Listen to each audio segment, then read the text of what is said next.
Council to debate the final report on the proposed indoor turf facility. Good evening and thank you for joining us. A big rally is being held at City Hall at this hour in support of the proposed indoor turf facility. It features members of the local soccer and minor football communities. The rally comes ahead of a major council decision tonight regarding the facility. City staff are recommending council approves a facility option with a $42.7 million bid cap. It falls within the previously approved budget and financing strategy. The now preferred location next to the community auditorium was first proposed by Soccer Northwest. President Michael Veneziali says his organization would be willing to work with city staff on next steps if this is approved tonight. We have basically an open door policy. We will go and help out in any way we can with them. I hope we're included as much as possible to ensure the things that are required in the facility are in there and extras aren't. There is some talk about some other potential things that could go in the building that I think will add cost but not give much to it. So I'm hoping we can stay on track to keep the costs down on the building. What's important to be mindful of is the changing demographics of Thunder Bay. I mean, we very much have more Southeast Asian students and international and immigrants moving to Thunder Bay.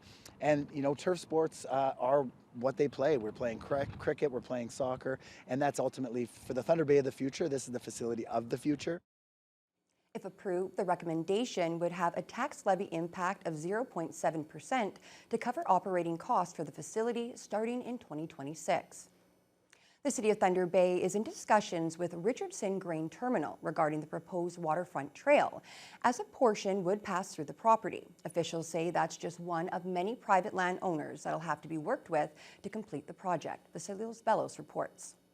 Continuing the extensive work to develop the waterfront trail. There's several tracks right now that are a barrier to continuing the waterfront trail. The city is currently in discussions with Richardson Terminal, as staff are looking at a possible realignment of the waterfront trail planned to pass through that property. It's considered a crucial part of the project that would extend the trail to Fisherman's Park. City Director Kayla Dixon says the plan is to have as little impact as possible on Richardson, but recognizes the importance of this portion of the project.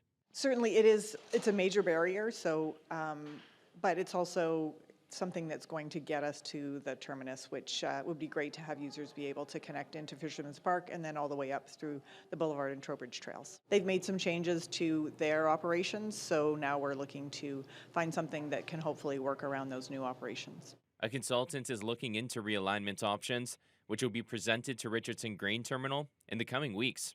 Only 6% of our waterfront is publicly accessible.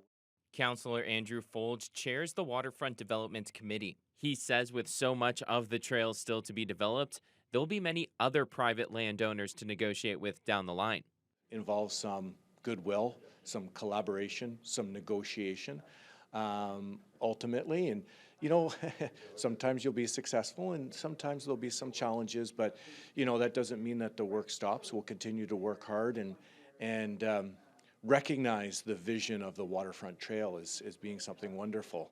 Vasilios Bellos, TBT News. Charges have been laid in connection to Friday's two-vehicle collision on the Thunder Bay Expressway. The collision happened at around 5:30 p.m. at the Harbor Expressway intersection and caused one of the vehicles to flip and end up on its side. One person was sent to hospital with minor injuries. As a result of the crash, a 68-year-old driver from Springfield, Ontario, has been charged with failure to yield when turning on a red light.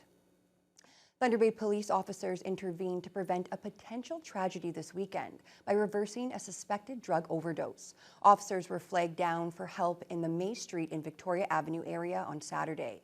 They located an unconscious male and administered multiple doses of naloxone. The male regained consciousness and was transported to hospital. He has since made a full recovery. Police continue to advise of the dangers of narcotic use. Ontario's official opposition is calling for the Ford government to take immediate action and address mercury poisoning in Grassy Narrows. It comes in the wake of new research that showed runoff from the Dryden Mill continues to exacerbate the problem. The study released on Thursday shows runoff from the mill is accelerating the rate at which the mercury dumped in the English Wabigoon River in the 1960s and 70s is converted into the methyl mercury that accumulates in fish and ultimately people. NDP leader Mart Stiles and Deputy Leader Saul Mamakwa asked the government what concrete steps they will take, with Mamakwa implying a shutdown of the mill could be an option. Environment Minister Andrea Kangin said ministry experts are reviewing the report. Children, elders, poisoned under this government's watch. Studies, reviews, that's all we ever hear from this minister. What immediate steps is this government going to take right now to stop the ongoing mercury poisoning of the people of Grassy Narrows? In Sarnia, where the Amjanong First Nation have been complaining of illnesses from benzene released from a nearby chemical plant, the ministry finally ordered the plant to cease operations until there was a fix. So it is possible to take the necessary action. We've been working on it for quite some time with the Indigenous community towards the remediation of mercury contamination.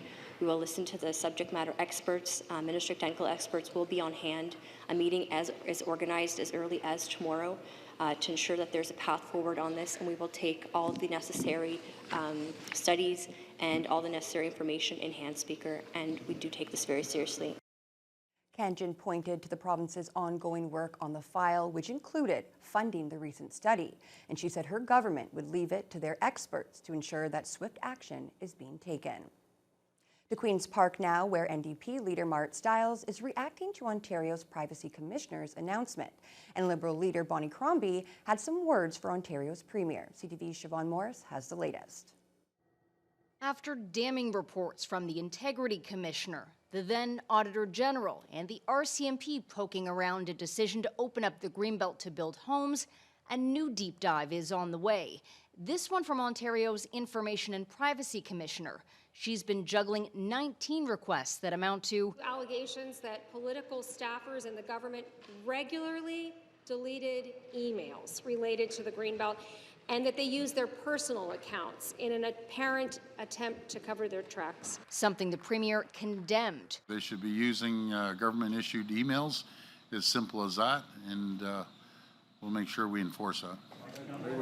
The Premier made the comments Friday, announcing an accelerated timeline for putting booze in convenience stores.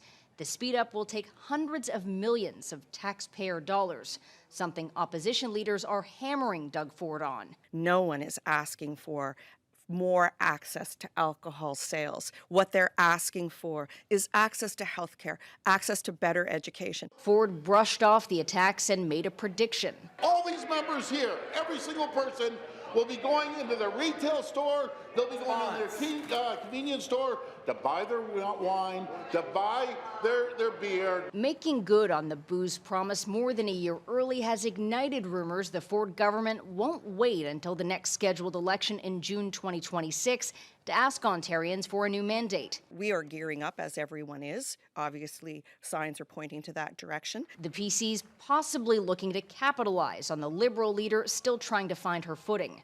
The Premier non-committal on sticking to 2026. Well, we're committed to getting our agenda through. The NDP leader says if the election call is made early, I think the people of this province would see it for what it is, which is an attempt to divert and hide from what's coming with the RCMP criminal investigation. But I say also, bring it on. And that's CTV's Siobhan Morris reporting. Infrastructure work for a new hotel development will cause the closure of a portion of Oliver Road starting tomorrow. The road will be closed between Burwood and Conservation Road Tuesday morning and is scheduled to reopen by the end of the day on Wednesday. The closure will impact access to the Thunder Bay Expressway via Oliver Road, and drivers are encouraged to avoid the area by taking an alternate route. On those 2 days, businesses between the two roads will remain accessible to local traffic from the east side of the construction area. The work is required for installing underground services for a new 6-story Hyatt hotel, which is expected to open next summer. Residents of Fort William First Nation are enjoying that fresh, clean feeling in their community. This year's annual cleanup saw more people coming out to help than there were available supplies. Justin Hardy has more. Fort William First Nations Community Cleanup Day is hosted by the Economic Development Department and is a yearly waste management initiative designed to bring the community together to help keep the land clean. Alicia Boschkoff, the consultation liaison officer for Fort William, says the support from members and community partners has been so strong this year that they were a bit overwhelmed when things got underway at 10 a.m. Yeah, we actually got rid of all of our pickers within 10 minutes, I think, of opening. It's been really busy, and I think everyone's already out kind of scouting out the area, getting some garbage. A large percentage of those coming out to help were the First Nations youth. Eric Charlie, Community Engagement Coordinator, says that was great to see, as learning to take care of the land in and around the community is an important lesson to teach the younger generations. It draws back to the 7 generations teaching of how we want our lands to continue to be healthy and sustainable for the next 7 generations, and a part of that is passing that teaching down to our youth, and I think today's a good lesson for that. It's a great community initiative. Everyone gets together and works together to clean up the community. Everyone wants to live in a clean community and work in a clean community. So working together for sure. And then we've also got, food and refreshments. We've got some great prizes also. The community cleanup is typically held once per year in the spring, but Charlie says there is a possibility of holding further events due to popularity later in the year. Justin Hardy, TBT News.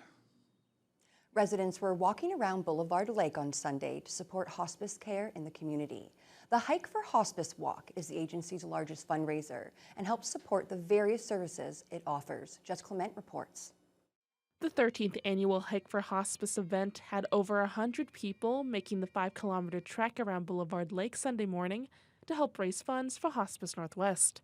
This year's theme was Hike, Support, Remember, and participants had the chance to take part in remembrance ceremonies during the walk. Every hiker is given a flower so they can cast that on the water if they want to in memory of a loved one they've lost. They'll also be given a ribbon. They can write the name of someone that they've lost and are missing and tie it to the butterfly memorial wall at Adelaide Street. Hospice Northwest's new executive director, Donna Jean-Pierre, says Hike for Hospice is their biggest fundraiser, and their goal for 2024 is $50,000. She says overall the walk has raised over $600,000, with the funds going towards their various programs, including palliative care support and grief and bereavement services. We want to raise awareness of the important work that we do thanks to the really well-trained grief and bereavement and palliative volunteers that we have.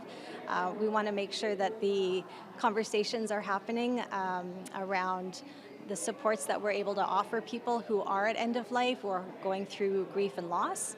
And we also just really want to raise the funds that we need to keep that support going in our community. This year, attendees had the chance to hear from the Binch family, who shared the story of the sudden loss of their child and their experience with Hospice Northwest. After we lost Fletcher, we knew we needed to get help, but we weren't really sure where to reach out to, and Hospice Northwest was a really great support for us. Within days of Fletcher's passing, they were able to connect us with various different services. They were extremely compassionate and understanding.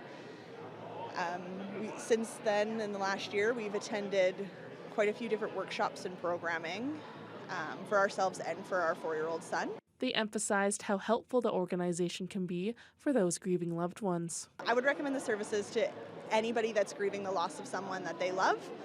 Some of the services we have attended have been really specific to a certain population, such as like bereaved parent workshops, but we've also attended things that are just, grief and gardening. More information about Hospice Northwest and Hike for Hospice can be found online at hospicenorthwest.ca. Jessica Clement, TBT News. It was another successful Smile Cookie campaign, as almost $100,000 was raised for 2 local charities through the Tim Hortons fundraiser earlier this month. It was all smiles at the Tim's location on Sibley Drive today, as they presented big checks to the George Jeffrey Children's Foundation and the Thunder Bay Firefighters Toys for Tots. Around 64,000 Smile cookies were sold between April 29th and May 5th for $1.50 apiece. That means each charity received over $48,000, which will be going towards funding vital programs in the community. George Jeffrey Executive Director Cindy Levanto says the support from the community is always overwhelming.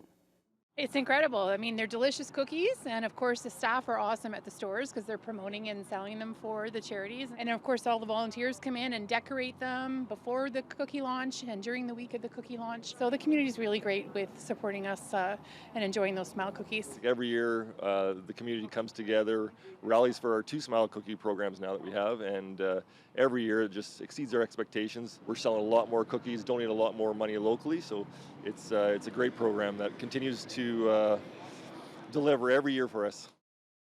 Well, it was all smiles from them at Tim Hortons, but also, Fiona, I think for anyone who likes the sun and the warmer weather, what a beautiful, smiley way to start the week. Oh, it was gorgeous out there. It doesn't get any better than that. Mostly to partly sunny skies. We topped out with a high of 23. That was after an early morning low of 8, and winds from the east, but fairly light, about 8 to 18 kilometers per hour throughout the city. So just a gorgeous start to the week. A lot more cloud, though, in other parts because we've got some precipitation trying to push its way in today. This is where we're at this hour, a little bit to the northwest, some staying mostly to the south, but we are going to see a slight potential for rain for tomorrow. Here in the region today, though, mostly cloudy skies at this hour. They started out with lots of sunshine in the fort, but the clouds have been increasing. They're currently at their high for the day of 16, and very similar temperatures in Kenora, Dryden, Sioux Lookout, Red Lake, just a touch cooler. They're just a degree below their high for the day, and they did have a couple of brief showers this afternoon. With the exception of Thunder Bay, I'd say Greenstone was the hot spot in the region today. They are currently at their high of 21. That was after a very mild overnight temperatures that were hovering around 11. And in Sault Ste. Marie, they also had a couple of brief showers, topped out at 18 around noon today, but all afternoon the temperatures have been dropping. So 13 is actually the low for the day in Sault Ste. Marie under mostly cloudy skies. Here in the city of Thunder Bay tonight, we are going to drop down to 8 Celsius. It will be mostly cloudy, but there is about a 30% chance of showers. Not much at all, really, but it is a possibility in the overnight hours with winds staying very light.